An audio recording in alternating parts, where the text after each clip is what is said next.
ایک میرے پاس عرصہ دراز ہوا جرمنی سے ایک ہمارے پاکستانی صاحب کا خط آیا کہ میں یہاں جرمنی آیا تھا، جب آیا تھا تو نہ دین کی پرواہ، نہ دین کا علم، نہ کچھ، ایسے ہی پیسے کمانے کی خاطر آ گیا تھا۔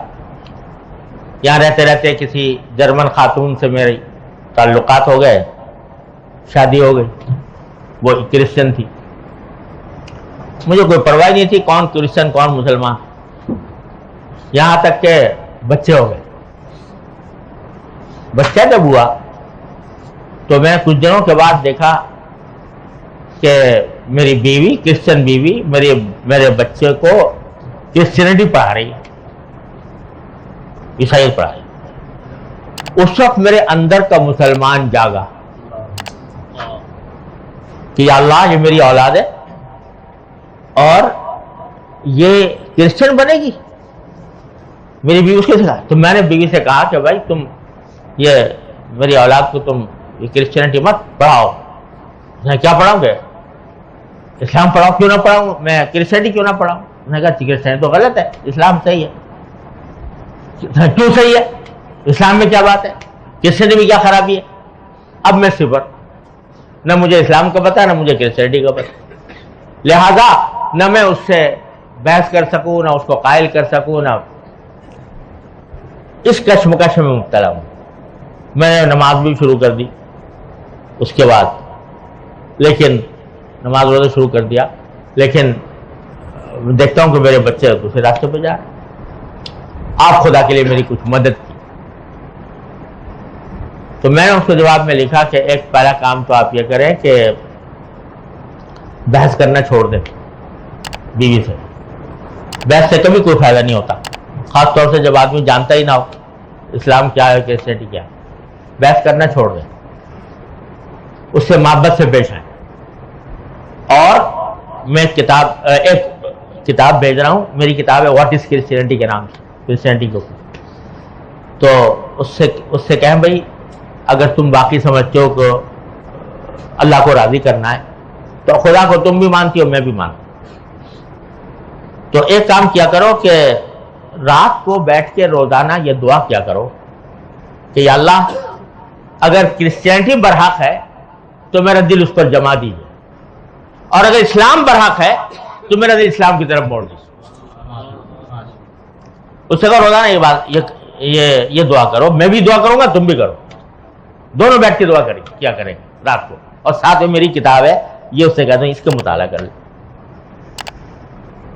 تو میں نے اس کو لکھ تو دیا یہ، مگر میں ساتھ میں اللہ تعالیٰ کے سامنے ہاتھ پھیلایا کہ یا اللہ میں نے یہ لکھ تو دیا ہے، اس کی لاج رکھ لیجئے۔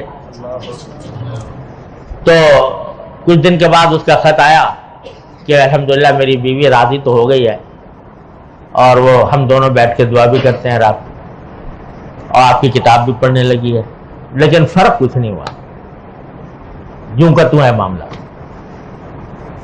تو میں نے لکھا کہ آپ زیادہ گھبرائیں نہیں، کرتے رہیں گے، اور کم از کم 40 دن ضرور کریں۔ اس کے بعد جو خط آیا اس میں اس نے لکھا کہ میں لوگوں نے خدا کو شاید دلیل سے پہچانا ہو، میں نے اپنی آنکھوں سے دیکھ لیا۔ اور واقعہ اس نے یہ لکھا کہ میری بیوی وہ کسی یونیورسٹی میں پڑھ رہی تھی، تو وہ اپنی ڈگری کے سلسلے میں یا کسی کام سے یونیورسٹی گئی تھی، میں بھی ساتھ گیا تھا، اور وہ ڈرائیو کر رہی تھی گاڑی، میں برابر میں بیٹھا ہوا تھا۔ جب ہم واپس آئے تو اچانک اس نے ایک طرف گاڑی روکی اور اسٹیئرنگ پر جھک کر بے تحاشا رونے لگی۔ میں پریشان ہوا کہ کہیں اس کو کوئی ہارٹ اٹیک ہوا ہے یا کیا پرابلم ہے، تو میں نے اس کو جھنجھوڑ کر پوچھا کیا بات ہے، تو بولا نہیں جا رہا تھا اس سے۔ میں نے کہا تمہیں کوئی تکلیف ہے، کوئی درد ہے؟ تو آخرکار اس نے بمشکل یہ جملہ کہا کہ نہیں مجھے کوئی تکلیف نہیں ہے، تم فکر نہ کرو، لیکن مجھے خدا کے لیے مسلمان کر لو۔ مجھے اپنے کانوں میں یقین نہیں آیا کہ یا اللہ یہ وہی عورت ہے جو مجھ سے بحث کیا کرتی تھی، اب کہتی ہے کہ مجھے مسلمان کر لو، تو میں فوراً اس کو لے کر اسلامک سینٹر گیا، وہاں جا کے اس نے کلمہ پڑھا، مسلمان ہوئی، اور رمضان کے دن سے تو آج پہلا دن ہے کہ ہم دونوں نے اکٹھا روزے کی سحری کھا کر روزہ رکھا ہے۔ اور دوسرا خط میری بیوی کی طرف سے آپ کے نام، تو دوسرا خط اس کا تھا، اور اس نے مجھے لکھا تھا کہ میں آپ کی بہت شکر گزار ہوں کہ آپ نے مجھے ایسا طریقہ بتایا جس کے نتیجے میں اللہ تعالیٰ نے مجھے حق تک پہنچا دیا، اور میں اس طرح اللہ تعالیٰ نے مجھے، اب مجھے بتائیے کہ میں یہ بالکل میرے ساتھ پیش آیا ہوا واقعہ جو میں آپ سے عرض کر رہا ہوں۔ تو دعا میں بڑی تاثیر ہے، اللہ تبارک و تعالیٰ کے سامنے ہاتھ پھیلانے میں بڑی تاثیر ہے۔